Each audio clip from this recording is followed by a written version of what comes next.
मचा रहे हैं दिल्ली में, पूरे देश में आज ये चर्चा का विषय है। क्या जेपी नड्डा जी को पत्र लिखना पड़ेगा छात्रों से बात करने के लिए? छात्रों से बात करने के लिए छात्रों का फ्यूचर तबाह हो गया है। एक माँ बाप जो इतने इन्वेस्टमेंट से बच्चों को नीट की पढ़ाई कराता है, सीबीएसई की पढ़ाई कराता है, रात दिन अपनी आंखें फोड़ फोड़ कर बच्चे पढ़ाई करते हैं, परिवार परेशान होता है, इनको मुद्दे ही दिखाई नहीं देते। एक महीने से सीजेपी का प्रदर्शन लगातार हो रहा है। उस प्रदर्शन को कभी ये बोलते हैं कि ये पाकिस्तान से प्रेरित है, कभी बांग्लादेशी इसमें घुस गए हैं, वहां से फंडिंग आ रही है। तो पहले तो ये कंप्लीटली बीजेपी इसको इग्नोर कर रही थी। जब बीजेपी ने देखा कि भाई अब इग्नोर नहीं कर सकते, संसद मार्च की तरफ जो इनका प्रदर्शन हुआ सीजेपी का, आम आदमी पार्टी ने भी उसमें बढ़ चढ़ कर हिस्सा लिया। और आम आदमी पार्टी तो वैचारिक रूप से पहले दिन से सीजेपी के साथ है, उसकी सराहना करिए, प्रशंसा करिए, क्योंकि उस शिक्षा के महत्व को जोर दे रही है। शिक्षा पर वो प्रदर्शन हो रहा है, तो शिक्षा के महत्व को अव्वल दर्जा देने का काम आम आदमी पार्टी करती है, आम आदमी पार्टी के नेता करते हैं। आम आदमी पार्टी के नेता हमेशा बोलते हैं कि अगर शिक्षा ठीक होगी तो देश का भविष्य सुधरेगा। तो शिक्षा अगर सुधार दी जाए यहाँ पे भारत में, तो भारत अपने आप सुधर जाएगा। इसलिए आम आदमी पार्टी तो सीजेपी के विचारों से पहले ही दिन से समर्थित है, उनको समर्थन दे रही है वैचारिक रूप से। लेकिन जब जरूरत पड़ी, सीजेपी ने बुलाया, हम उनके धरने पर भी आए, उनके प्रदर्शन पर भी आए और संसद मार्च पर भी आए।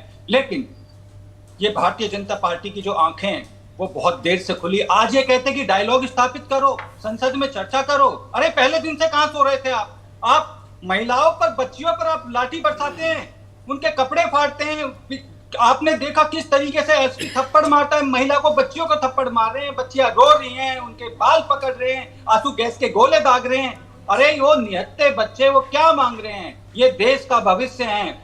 आप उनको इस तरीके से बर्बरता पूर्वक लाठी चार्ज कर रहे हैं, आंसू गैस के गोले दाग रहे हैं। ऐसी बर्बरता भारतीय जनता पार्टी ने जो ये दिखाई है, वो इतिहास में काला दिन साबित होगी, उस इतिहास के पन्नों में काला दिन साबित होकर रहेगी। और ये बच्चे देखो अभी भी डरे नहीं है। बच्चे, जो यूथ होता है वो बहुत खतरनाक मोड पर होता है, उनकी मैच्योरिटी आप जानते हो। अगर उन्होंने एक बार ठान लिया, बच्चा एक बार ठान लेता है कि मुझे ये चीज चाहिए, तो वो या चाहे परीक्षा हो, चाहे कोई इसको चीज लेनी हो या कुछ भी हो, वो कुछ ना कुछ करके रहेगा। अगर सीजेपी ने, बच्चों ने ठाना है, विद्यार्थियों ने ठाना है, युवाओं ने ठाना है कि धर्मेंद्र प्रधान का इस्तीफा होगा, तो वो होगा।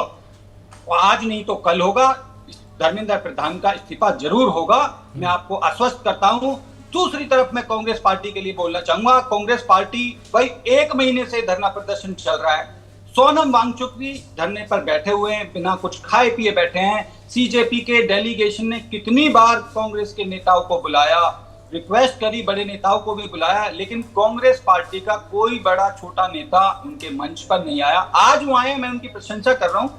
लास्ट में उनको मानना पड़ा कि सीजेपी का जो प्रदर्शन है वो वाकई एक बड़ा प्रदर्शन है, उस पर उनको आना चाहिए। और आज राहुल गांधी जी, जब उन्होंने देखा कि ये सीजेपी का प्रदर्शन तो राहुल गांधी जी की पार्टी से भी बहुत बड़ा होता जा रहा है, तो उन्होंने प्रदर्शन को एक अलग रूप दिया और भारतीय जनता पार्टी और कांग्रेस के तालमेल से एक अलग प्रदर्शन करने की यहाँ कोशिश की गई है। और सीजेपी का जो प्रदर्शन चल रहा है उसको कहीं ना कहीं दबाने की कोशिश भारतीय जनता पार्टी और कांग्रेस द्वारा की जा रही है कि सीजेपी इतना बड़ा प्रदर्शन कैसे करती है। इनका तो एक प्लान था कि एनएसयूआई के जरिए ये लोग हर एक राज्य में जाएंगे, राहुल गांधी जी को लेके जाएंगे और कांग्रेस को पायदान पर ऊपर लेके जाएंगे। लेकिन जब इन्होंने देखा कि सीजेपी का प्रदर्शन इतना बड़ा हो रहा है, तो इसको लाइमलाइट लेने के लिए राहुल गांधी जी और कांग्रेस ने अलग से योजना बनाई। और बीजेपी और इनका जो तालमेल हुआ है वो आप देख सकते हैं कि किस तरीके से सीजेपी के धरना प्रदर्शन को एक डाइवर्ट करने की कोशिश यहाँ दोनों पार्टी द्वारा की जा रही है। तो ये मैच फिक्सिंग है, मैच फिक्सिंग हो चुकी है। लेकिन सीजेपी पार्टी और युवा,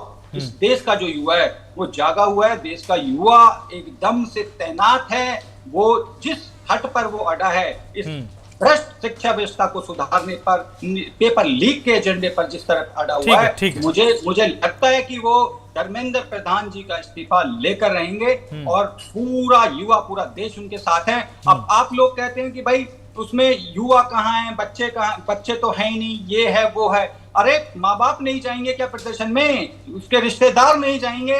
या कोई छोटा बच्चा होगा वो नहीं जाएगा? वो भी तो सोच रहा है कि कभी मेरी भी बारी आएगी नीट की, कभी मेरा भी पेपर लीक होगा, क्यों ना मैं शिक्षा व्यवस्था को आज से ही सुधारूं। तो ये लोकतांत्रिक व्यवस्था का जो गला दबाने का जो प्रयत्न भारतीय जनता पार्टी कर रही है, कोई डायलॉग स्थापित ना करके कंप्लीटली सीजेपी के प्रदर्शन को इग्नोर करके इनको मुंह की खानी पड़ेगी और धर्मेंद्र प्रधान को इस्तीफा अवश्य देना पड़ेगा। मैं आपको आज इस चैनल के माध्यम से आपको बता रहा हूँ।